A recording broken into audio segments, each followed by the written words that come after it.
We are back on the Reproductive Freedom Tour Bus, and today with Ana Navarro. How are you, Ana? I'm doing great. So happy to be in Pennsylvania. You know, I was here in the Lehigh Valley for the first time a couple of weeks ago. And I have to say, I did not realize this was the third largest Puerto Rican community in the country. So I think I'm now going to go on tour and just visit Puerto Rican communities around the country. It's so fun. I love that. And so now that we're on the reproductive tour bus and you really think about being a woman and going to the OBGYN, and then you hear the stuff from JD Vance about this obsession with women breeding and how weird it is and how he thinks that's his business. I think he really is weird.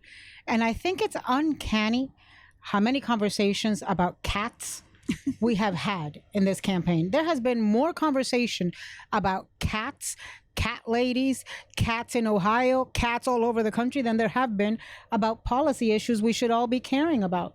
I mean, can you just stop being so catty? JD Vance has been a catastrophe. Yes. Oh, I could go on that. I could go on with this. He absolutely has been. Don't you think it's really rich right now that they are trying to claim that the rhetoric from the left and from the Harris-Walz campaign is causing angst amongst the electorate? And when I look at who these shooters are, I never see a black and brown person, a female, a trans person, a drag queen. I never see that. But what I always see is a white man. So I think it's really rich how they are, instead of addressing the issue of how easily it is for somebody to access an assault weapon, trying to blame the people who are actually putting forth policies to solve this problem. Look, number one, I condemn all political violence. I hate it. I hate it so much because I fled political violence in Nicaragua. So for me, and it's something that's very prevalent in places like Nicaragua, like Venezuela, where there's, political opposition in jail and people being tortured and jailed by Maduro. From Cuba, where there, such a big community in Miami where I live. Haiti, such a big community in Miami where I live, they're fleeing political violence. So for me, political violence is a very serious thing, and it's an awful thing, and something that shouldn't happen in America, but has been happening in America. We have seen Gretchen Whitmer, an attempt to kidnap her. We have seen Paul Pelosi's skull bashed in with a hammer. We have seen the congressional baseball game practice interrupted by a man with an assault weapon shooting at the Congress people. We've seen now 2 attempts against Donald Trump. There are people in jail right now because of threats against Kamala Harris and threats against Joe Biden that were foiled. So this is something that has become much more prevalent, it feels to me. And I do think it's rich that Donald Trump wants to blame Democrats and takes absolutely no responsibility for what he's contributed to political violence. I mean, just and political division and hostility in this country. Just in the last week, according to the Republican governor of Ohio, Mike DeWine, there have been 33 bomb threats in Springfield, Ohio. Did they just randomly pick Springfield?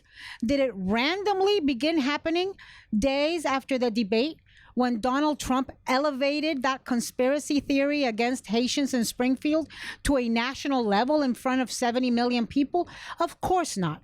There is a direct cause and effect to what is happening in Springfield. And the people in Springfield having to take each one of those bomb threats, even if they are hoaxes, seriously, because let's remember what happened in Georgia 10 days ago when somebody called in a threat to the school. They didn't act quick enough, and now there's 4 people dead. We live in an America where you have to take threats seriously, where schools are getting closed down, where hospitals are evacuating. I mean, it is tragic what that community is going through. And there is a direct cause and effect between the conspiracy theory that has been elevated by Donald Trump and JD Vance and what's happening in Springfield. And those people, Those people don't have 24/7 Secret Service, which I am glad Donald Trump has. I am glad they were able to foil this attempt against him. Yesterday, we were at a hospital in Philly, inner city hospital that provides free care for the community. And there was a president of the Nurses Association of Brooklyn there. She was a guest speaker. And she proudly said when she spoke, "I am a Haitian immigrant, and I am the president of this Nurses Association." And my heart just kind of panged a little bit, because you hear all this rhetoric and it seems so topical in the news and it shifts. But there are whole communities that are already marginalized and trying to work and experience joy, make a sandwich, go to bed on time, get up and punch their clock in the morning and go home and see their kids. And you have a whole political movement that is identifying these people as some sort of vicious enemy when they're really just human beings trying to work. And you spoke to this, and fabulous clip that I saw about what the Haitian community must be feeling that are here legally and participating in democracy and participating in working here. I wanted to see what you had to say about that. You know what's the most ironic thing is I was watching yesterday the press conference in Palm Beach, Florida, surrounding the capture of the man who I guess was lying in wait, waiting to shoot Donald Trump. The U.S. attorney in Florida leading the case against the man who tried to shoot Donald Trump is Haitian. Is Haitian American. The Florida U.S. attorney, federal U.S. attorney, his name is Marquency Lapointe. He came here as a Haitian immigrant at the age of 16. He served in the Marine Corps. He went on to become a lawyer. And today he is leading the case to keep people like Donald Trump, to keep Donald Trump specifically safe, and for there to be consequences for any attempt on his life. So how's that for irony and for God working in mysterious ways after for days now there's been such racist attacks against the Haitian community in Springfield, Ohio? I think it puts a target on the backs of Haitians because, you know, people are out there thinking Haitians are a bunch of savages who eat pets, who eat dogs and eat cats and decapitate geese, and all of these stupid false conspiracies not based on truth. And that the officials and the law enforcement in Springfield, Ohio, the governor, I know Mike DeWine, the governor there, he used to be in the Senate. He is one of the most conservative people I have ever met, but truly of conservative and religious and Christian values. And he is out on TV saying, stop this. You are putting people in danger. And the Haitians that are there to fill jobs. They are there to do much needed work. And so people need to stop amplifying and elevating these conspiracy theories that are putting humans in danger. I agree. Okay, now we're going to shift gears and play a game with you called Had It or Hit It. So if you like something, you'll say hit it. And if you don't, you'll say had it. Okay. Had it or hit it, Taylor Swift. I've never been a Taylor Swift person, but now you can just color me with glitter, give me some friendship bracelets. I mean, I am all in. What is it? Hit it. I even want to go to her concert in Miami. She's going to be there in October 19th because listen, you know, it takes guts in this environment to come out and make an endorsement, make it public. But I think that whether you're famous or not, whether you are a celebrity or not, as Americans, we all have a right to speak our mind and to make our own choices, whether it's for whom we're voting for or what we're doing with our bodies. So good for her. I agree. I was going to ask you, just to follow up, when we saw the I Hate Taylor Swift post that he made, what ran through your mind? Because we were just like, he is a dipshit. Like, why would he post that? because he's immature and because he's petty and because as much as they like to undervalue the effect of her endorsement, they know that when she can get 500,000 young people to register within 3 days of her endorsement, it makes a difference in states like Pennsylvania, where very few thousand votes are going to probably decide the state, because he's a small little man who just can't stand the fact that this woman, this young, successful woman, stood up to him and is not afraid of him.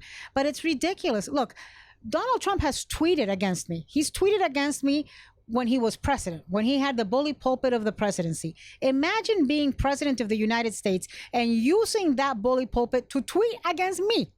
Okay?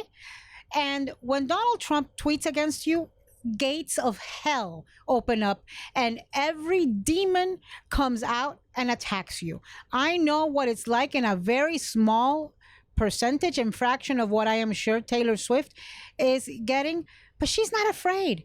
And we're not going to be silent and cower because this man child does a little tweet and his little feelings are hurt. So stupid. It's just so stupid. So stupid. Like, why would the president of the United States or former president? And it drives me crazy, the double standard. Absolutely. I mean, think for 1 minute, what would have happened if Joe Biden in a presidential debate had made up some bullshit about Haitians eating cats and dogs? Oh, yeah. I assure you, immediately, men in white coat would have jumped on the stage and would have taken him to a loony bin. But Donald Trump gets away with saying crazy shit constantly and nobody cares. It's like, oh, it's just Donald Trump being Donald Trump. Oh, he's just joking. Oh, he's being sarcastic. He's being hyperbolic. You don't take him seriously. There's 33 bomb threats. I'm going to take him seriously. Absolutely. All right. Speaking of taking things seriously, had it or hit it the Supreme Court? Well, I think that's a tough one because I think there's spectacular people on the Supreme Court. I think Ketanji Jackson is spectacular. I think Sonia Sotomayor, the first Latina, is spectacular. And I'm an institutionalist, and I really believe in the need to have 3 working branches of government. But I think the Supreme Court is acting terribly. The leaks, the sniping, the partisanship, the ethical violations, the ethical issues going on with accepting all of these gifts. So I have had it with the lack of consequences for unethical behavior from Supreme Court justices who are there for life. I couldn't agree more. I mean, the Supreme Court justices seem to have issues with their wives flying anti-democratic flags at their properties, which just blows my mind. But we don't have much time left. Had it or hit it democracy? Oh, hit it. Listen, one of the things that's shaped me, as I've said, is having fled a civil war, having fled a communist revolution, and that then turned into a dictatorship that's now lasted decades in my home country of Nicaragua. When you come from that, you know democracy is beautiful, it's imperfect, and it's frail, and must be defended and must be protected. Last one, had it or hit it, Kamala Harris? Oh, I love my girl Kamala. You know, I've known her for about 7 years now, and we are friends. I just saw her on Saturday. First of all, I told her she is doing amazing things for the pussy bow. I mean, she's like single-handedly bringing the pussy bow back in style. I have now bought myself 2 blouses with pussy bows. And, you know, she is just such a, you know, she's such a good, decent person who doesn't forget where she came from. And one of the things I will never forget, and I will always be grateful for, when my mom died a couple of years ago, she called me. Her and Maya's mom had died years before of cancer. And it was the saddest moment of my life when your mother dies, you know. And I was saying to her, you know, Kamala, I really shouldn't complain and I shouldn't be sad. I'm almost 50. I had a spectacular mom for almost 50 years.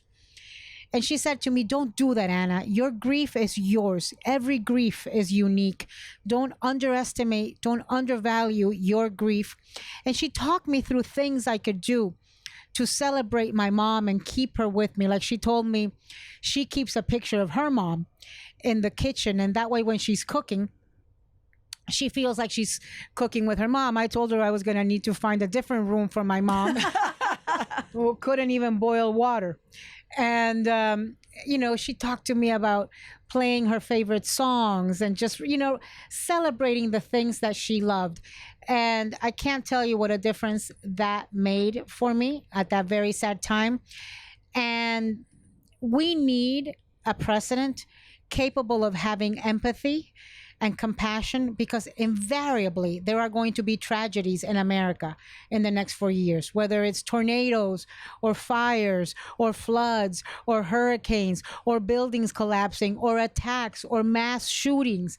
And we need a president who can embrace us, who can hold us, who can lift us up. And as we have seen from his Taylor Swift tweet, the only thing Donald Trump can hold is a grudge. So couldn't have said it better myself. Anna Navarro, it was a real treat. And thank you for doing this. Thank you for taking your time to be on this tour. I hope that you're getting as much out of it as you're putting into it. We live in a red state where we have a total abortion ban. So where are you all from? Oklahoma. Oh, wow. And so we see firsthand what these policies do in Republican supermajorities when they have a MAGA majority. It is not good. It does not end well. So we're out fighting the good fight, and it's just been a real pleasure meeting you. Thank you. Same to you. And thank you for your voice and everything you're doing. And thank you for babysitting Cha-Cha. Cha-Cha is the first dog, and I've had it. And while her mother was giving a barn burner of a speech at a rally outside the bus, I had the luxury of babysitting Cha-Cha. I walked her, but every time she heard her mother's voice, she would have a stage 5 meltdown. She wanted mama. Yeah, she's I will tell you something. Cha-Cha and Kamala have a very special relationship. Thank you. Thank you so much. It's so entertaining. Tap the vein. So